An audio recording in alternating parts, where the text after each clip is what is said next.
Episode 1 के शुरुआत में हमें बताया जाता है कि ताकामिना ना पूरे स्कूल में काफी ज्यादा पॉपुलर लड़की है और वो ना हर चीज में टॉप पे है। और ये सारी बात जो बता रहा होता है ना, उस बंदे का नाम शिरोता कोशी होता है और ये ना एवरेज सा लड़का है। और जैसे कि ताकामिना ना पूरे स्कूल में पॉपुलर तो है ही और साथ ही में उसे काफी लोग पसंद भी करते हैं। और सरोता ना उससे थोड़ा अपोजिट है, मतलब कि उसे ना कोई शायद ही जानता है। और मैंने जो अभी ये सब बोला ना, सरोता अपने मन में ये सब बोल रहा था। आगे सरोता बताता है कि हमारे और ताकामिना के बीच एक ही चीज कॉमन है और वो है हमारी स्टडी। मतलब कि स्टार्टिंग से ही दोनों एक ही क्लास में पढ़ते हुए आ रहे हैं, लेकिन आज तक सरोता ने ताकामिना से कभी भी बात नहीं किया। लेकिन एक दिन कुछ ऐसा हुआ कि सब कुछ चेंज हो गया। तो हमें इसके बारे में जानने के लिए हमें थोड़ा पास्ट में चलना होगा। तो जो शिरोता होता है ना, वो ताकामिना के ऊपर होता है और शिरोता को लग रहा होता है ना कि ये एक ड्रीम है, क्योंकि एंजल जैसी ताकामिना एकदम उसके सामने है। और पता ना क्यों ताकामिना भी वहाँ पे स्माइल कर रही थी। तो आगे हम ये देखने वाले हैं कि ये सिचुएशन कैसे पैदा हुई थी। अब हमें ये जानना है कि ताकामिना और शिरोता इतने पास कैसे आ गए। और ताकामिना ना अपने स्कूल की प्रेसिडेंट भी थी। इसके बाद हमें शिरोता को दिखाया जाता है जो कि स्टोर रूम में बैठा हुआ था और ये ना काफी ज्यादा घबराया हुआ था, क्योंकि मैथ का टेस्ट ना हाल ही में होने वाला था और इसकी तैयारी बिल्कुल भी नहीं हुई थी। तभी हम देखते हैं कि ताकामिना ना अचानक से स्टोर रूम में आ जाती है और एकदम से ना ताकामिना वहाँ पे अपने कपड़े चेंज करने लगती है। और उस टाइम पे शिरोता ना वहाँ छिप गया था और वो ना काफी ज्यादा सोचने लग जाता है कि क्लास की सबसे सुंदर लड़की मेरे सामने अपने कपड़े बदल रही है। और वो ना अपने आंखों को बंद भी कर लेता है। और हम लोगों को पता है कि सरोता के पास अभी काफी अच्छा मौका है और वो भी ना इस मौके को गंवाना नहीं चाहता है। और इसके बाद ना सरोता उसे देखता है और खुशी की बात है कि सरोता ना उसका चेस्ट देख लेता है। और आगे सरोता ना अपने मन में बोलता है, आखिरकार ये मैंने क्या देख लिया, अब मुझे ना इसे अपने दिमाग से निकालना होगा। इसके बाद हम शिरोता को क्लास में देखते हैं, जहाँ पे शिरोता के दिमाग में ना अभी भी वही सब बातें चल रहा होता है और वे ना ताकामिना की तरफ ही देखे जा रहा था। लेकिन तभी क्लास में ना टीचर आ जाते हैं और टीचर ना सबको रिजल्ट दे रहे होते हैं। और शिरोता के ना 52 मार्क्स आए थे और शिरोता ना उसे देख के काफी ज्यादा खुश होता है। तो इसके बाद बारी आती है ताकामिना की और टीचर उसे बताते हैं कि इस बार तुम्हारे 100 मार्क्स नहीं आए हैं। मतलब कि ताकामिना के ना 98 मार्क्स आए हुए थे। और सारी क्लास ना बात करने लगते हैं कि ताकामिना के 2 मार्क्स कहाँ कट गए। और ये लोग ऐसे बात कर रहे होते हैं कि जैसे कल दुनिया खत्म होने वाली है। और अभी ताकामिना ना टीचर से माफी मांगती है, लेकिन तभी वहाँ पे ना वो कुछ करने लगती है और वो देख के शिरोता ना काफी ज्यादा हैरान हो जाता है। और तभी अचानक से ना उन दोनों की आंखें एक दूसरे से मिलती है और तभी हमें एक बटरफ्लाई दिखाया जाता है जो कि उड़ रहा होता है और साथ ही में हमें घड़ी भी दिखाई जाती है। लेकिन तभी हम अचानक से उसी टाइम पर पहुंच जाते हैं जब शिरोता को उसे मार्कशीट मिल रहा था। और उस टाइम पे शिरोता भी काफी ज्यादा हैरान हो जाता है और इधर उधर देखने लगता है। और शिरोता को लग रहा होता है कि उसने ना ये सब सपने में देखा था। इसके बाद शिरोता ना अपना मार्कशीट लेने के लिए जाता है तो वो देखता है कि उसके 52 मार्क्स आए हुए हैं। और ये देख के ना शिरोता काफी ज्यादा हैरान हो जाता है और वो ना सोचने लग जाता है कि आखिर ये कैसे हो सकता है, ये एक सपना था ना या फिर नहीं था। तो इसके बाद वो चेक करता है कि ताकामिना के आखिरकार कितने मार्क्स आएंगे। वो सोचता है कि क्या 90-80% आने वाले हैं। तभी टीचर बताते हैं कि ताकामिना के पूरे 100 मार्क्स आए हुए हैं। ये सुन के शिरोता ना काफी ज्यादा हैरान हो जाता है। इसके बाद वो सोचने लग जाता है कि वो सपना था या फिर सच था, मुझे कुछ भी समझ में नहीं आ रहा है। और ये ना ये भी सोच रहा होता है कि आज ना इसका दिन काफी ज्यादा अच्छा है, क्योंकि इसने ताकामिना को कपड़े चेंज करते हुए भी देख लिया और ऊपर से इसके मार्क्स भी काफी अच्छे आए हैं। इसके बाद शिरोता ना ताकामिना से बात करने के लिए वो आ जाता है प्रेसिडेंट ऑफिस में। इसके बाद शिरोता ना ताकामी से बोलता है, सच बताना तुम्हारे मैथ में 98 मार्क्स आए हुए हैं ना। ये सुन के ताकामी काफी ज्यादा हैरान हो जाती है और आगे बोलती है, आखिर तुम्हें इसके बारे में कैसे पता और क्या तुमने इसके बारे में किसी को बता दिया है। और वहाँ पे ना ताकामी गुस्से से शिरोता के पास जाने लगती है और शिरोता ना वहाँ पे काफी ज्यादा डर गया होता है। और तभी ताकामी बोलती है कि मैं तुम पे टेस्ट की वजह से गुस्सा नहीं हो रही हूँ और सच बताना तुम मुझे स्टोर रूम में देखे थे ना कपड़े बदलते हुए। और शिरोता ना वहाँ पे काफी ज्यादा डर रहा था। तभी ताकामी बोलती है, अरे मैं तो सिर्फ मजाक कर रही थी, मैं तो बस तुम्हें डराने की कोशिश कर रही थी। अब चलो अब थोड़ी बातचीत कर लेते हैं। और वैसे क्या तुम्हें पानी पीना है। लेकिन वहाँ पे तो शिरोता काफी ज्यादा डर चुका था और वो बोलता है, हाँ मुझे पानी पीना है। यहाँ पे शिरोता सोच रहा होता है कि पहली बार ताकामिना के साथ टाइम स्पेंड करने का मौका मिला है। और इसी घबराहट में ना शिरोता से ग्लास का पानी हाथ से छूट जाता है और आपको लग रहा होगा कि वो पानी ताकामिना के ऊपर गिरने वाला है, लेकिन ऐसा बिल्कुल भी नहीं होता। वो एकदम से साइड हट जाती है और आगे वो बोलती है, तुम्हारा काफी अच्छा प्लान था मुझे गीला करने का और साथ ही अगेन कपड़े चेंज करते हुए देखने का। और वो ना गीली भी नहीं हुई होती है, लेकिन फिर भी वो अपने कपड़े उतार रही होती है। तभी शिरोता बोलता है, अरे तुम पागल वागल हो गई हो क्या, ऐसा बिल्कुल भी मत करो। लेकिन तभी हमें वो बटरफ्लाई उड़ते हुए फिर से दिखाया जाता है और साथ ही में उस घड़ी को भी दिखाया जाता है। लेकिन तभी हम अचानक से उसी टाइम पर पहुंच जाते हैं जब शिरोता से वो गिलास गिरा था। और जब शिरोता ना ताकामिना को देखता है तो वो भीग चुकी थी। ताकामी बोलती है, तुमने गलत किया, अब मुझे कपड़े चेंज करना होगा। लेकिन इससे पहले वो शिरोता को कपड़े साफ करने के लिए बोलती है। देखा जाए तो शिरोता ना वहाँ पे काफी ज्यादा घबराया हुआ था, लेकिन जैसे तैसे करके शिरोता ताकामी के गीले कपड़ों को साफ करता है। लेकिन तभी ताकामी ना अचानक से शिरोता के मेन पॉइंट पे लात मारती है और वो बोलने लगती है कि तुम ना मेरे गलत जगह पे टच कर रहे थे। लेकिन तभी अचानक से ना ताकामी ना शिरोता को कुछ बता बताने लगती है कि मेरे ऊपर वो पानी गिरा था लेकिन मैंने उसे डॉज कर लिया था। मतलब कि वो ना एक सच्चाई बताती है और आगे वो बोलती है मेरे हिसाब से तुम्हें सब कुछ भूल जाना चाहिए था, बट तुम्हें सब कुछ याद कैसे। तभी ताकामी बोलती है कि इसके ना 2 पॉइंट हो सकते हैं, जो कि तुम्हें सब कुछ याद है। लेकिन वहाँ पे ना शिरोता को बिल्कुल भी समझ में नहीं आ रहा था कि ये आखिर क्या बोलना चाहती है। इसके बाद ताकामी ना उसे कुछ कुछ बताने लगती है कि ये मेरी एबिलिटी है।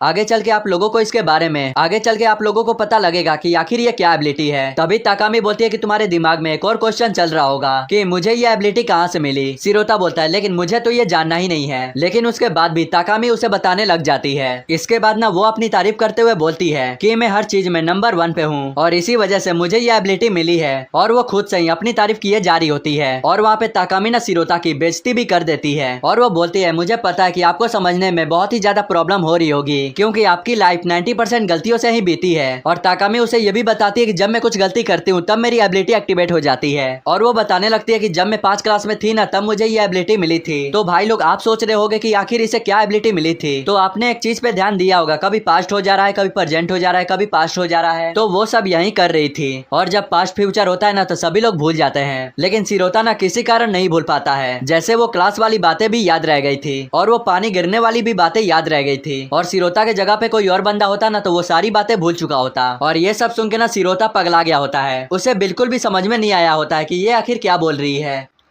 और वो सोच रहा होता है कि आखिर मैं यहाँ पे क्यों ही आ गया। और आप लोगों को ना एक चीज बताना भूल गया जो कि बहुत ही ज्यादा फनी है, जो कि ये ताकामी की एबिलिटी। मतलब कि ताकामी को ना जब अपनी एबिलिटी शुरू करना होता है ना तो उसे अपनी अंडरवेयर उतारना पड़ता है। और इस वजह से ना उसने अपने बैग में बहुत सारे अंडरवेयर भर के रखे हैं। और ताकामी वहाँ पे बोलने लगती है कि तुम्हें ना मेरी एबिलिटी के भी बारे में पता चल गया, तो अगर तुम चाहो तो इसका इस्तेमाल भी कर सकते हो। तो मैं डिसाइड करती हूँ कि मैं तुम्हें अपना स्लेव बना के रखूंगी। ये सुन के शिरोता ना काफी ज्यादा हैरान हो जाता है, लेकिन तभी शिरोता ना उसे मना कर देता है और बोलता है मुझे माफ करना, मुझे घर जाना है। और इसके बाद ना वो जाने लगता है। ताकामी बोलती है तुम्हारे पास इतना अच्छा मौका है और तुम ये मौका गवा रहे हो। और शिरोता भी सोचने लग जाता है देखा जाए तो ये मौका काफी ज्यादा अच्छा है, लेकिन मुझे ये नहीं करना। और इसके बाद शिरोता ना वहाँ से जाने लगता है। तभी ताकामी ना उसे खींचने लगती है और इस कारण ना शिरोता सीधा ताकामी के ऊपर गिर जाता है। और शिरोता ना वहाँ पे काफी ज्यादा डर चुका होता है। तभी ताकामी बोलती है तुम्हें डरने की कोई भी जरूरत नहीं है, तुम चाहो तो ये सब कर सकते हो। अगर तुम मेरे स्लेव बन जाओ तो एक तरफ से देखा जाए तो ये ना उसका रिवॉर्ड होने वाला था। और शिरोता ना वहाँ पे काफी ज्यादा खुश हो रहा था, लेकिन इतनी आसानी से आपको फ्री चीज मिलती नहीं है। और सच में भाई वहाँ पे ना ताकामी काफी तेज चिल्ला देती है और शिरोता ना उसे चिल्लाते हुए देख के हैरान हो जाता है। लेकिन तभी सारे क्लास के बच्चे आके शिरोता को पकड़ लेते हैं और यहाँ पे तो लड़कियाँ पुलिस को ही कॉल कर देती है। और ताकामी ना रोते हुए बोलती है कि ये मुझे वहाँ यहाँ टच करने की कोशिश कर रहा था। शिरोता बोलता है ऐसा बिल्कुल भी नहीं है। तभी हम देखते हैं कि ताकामी ना वहाँ पे स्मेल कर रही थी और शिरोता ना समझ जाता है कि ये मुझे अपने ट्रैप में फंसाना चाहती है। लेकिन दुख की बात है कि वो ऑलरेडी फंस चुका है। तभी हम देखते हैं कि वहाँ पे पुलिस भी आ जाती है। अब शिरोता को ऐसा लग रहा होता है कि अब उसकी लाइफ खत्म होने वाली है। तभी पीछे से ताकामी बोलती है तुम्हारे पास अभी भी मौका है। और अब शिरोता को ना वहाँ से सभी लोग लेके जाने लगते हैं। तभी हम देखते हैं कि शिरोता ना ताकामी से रिक्वेस्ट करने लगता है। ताकामी बोलती है तुम तैयार हो ना मेरे स्लेव बनने के लिए। और शिरोता के पास ना कोई और चॉइस नहीं होता, वो हाँ बोल देता है। तभी हमें फिर से वो बटरफ्लाई दिखाया जाता है